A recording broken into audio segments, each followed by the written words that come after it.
PCS pre परीक्षा पर Covid की दहशत दिखी। सिर्फ 45.97% अभ्यर्थियों ने ही हिस्सा लिया। इस परीक्षा के लिए 13,659 अभ्यर्थी पंजीकृत थे। सुबह की पाली में जनरल स्टडी का पेपर पुराने पैटर्न पर ही आया, लेकिन करंट अफेयर्स और इतिहास के सवालों ने अभ्यर्थियों को छका दिया। अभ्यर्थियों ने बताया कि करंट अफेयर्स के सवाल हालिया घटनाओं के पूछ दिए गए, जबकि उन्होंने तैयारी कोविड के चलते जुलाई में टली परीक्षा के हिसाब से की थी। इतिहास में आधुनिक भारतीय इतिहास की जगह मध्यकालीन और प्राचीन इतिहास के सवाल ज्यादा पूछे गए। परीक्षा की शुचिता बनाए रखने के लिए जिलाधिकारी विशाल भारद्वाज, एडीएम विनय पाठक, अपर पुलिस अधीक्षक डॉक्टर राजीव दीक्षित आदि ने परीक्षा केंद्रों का दौरा किया। पेपर टाइम से बटा था? हाँ जी, बिल्कुल टाइम से बटा था। यहाँ परीक्षा केंद्र पे तो कोई व्यवस्था नहीं? कोई व्यवस्था नहीं, बहुत बढ़िया इंतजाम था। आया हूँ, मेरा नाम अतुल अग्निहोत्री है। और अगर बात पेपर की जाए तो इसमें इतिहास थोड़ा डीपली पूछा गया है।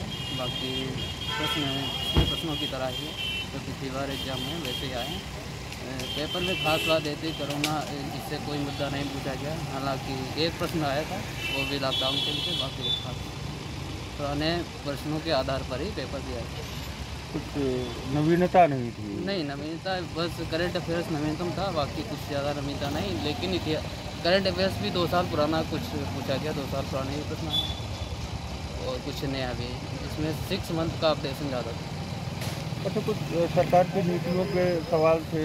हाँ, कुछ नीति के, जैसे कि राजनीतिक क्षेत्र से कुछ जुड़े हुए सवाल थे कि कौन से क्षेत्र में क्या चीज़ें हैं और कौन से एक्ट वगैरह कुछ पूछे गए। गौर साहब, इस बार जो ये पेपर आया है इसमें कोई नवीनता थी या पुराने पैटर्न पे ही रहा? नहीं, नवीनता कोई नहीं। सेम टाइम मतलब जैसे पहले हुआ था, बिल्कुल उसी पैटर्न पर है। कोई मतलब नया इनोवेशन कुछ नहीं। कोविड से जुड़े कुछ सवाल पूछे गए? कुछ थे। कुछ कितने सवाल आए? लगभग 2-3 क्वेश्चन। क्या लगता है कि उन सवालों से कोई अवेयरनेस फैले, मतलब बढ़ेगी, इस टाइप के कुछ सवाल थे? जैसे मसलन इनका उद्देश्य तो यही होता है। क्या ऐसा कौन सा एक सवाल था, बताइए। अब जैसे कि कोविड-19 का मतलब अधिकतर प्रभाव किस क्षेत्र पर रहता है, इस प्रकार के क्वेश्चन थे। खबर आपकी, नजर हमारी। देखते रहिए आई इंडिया।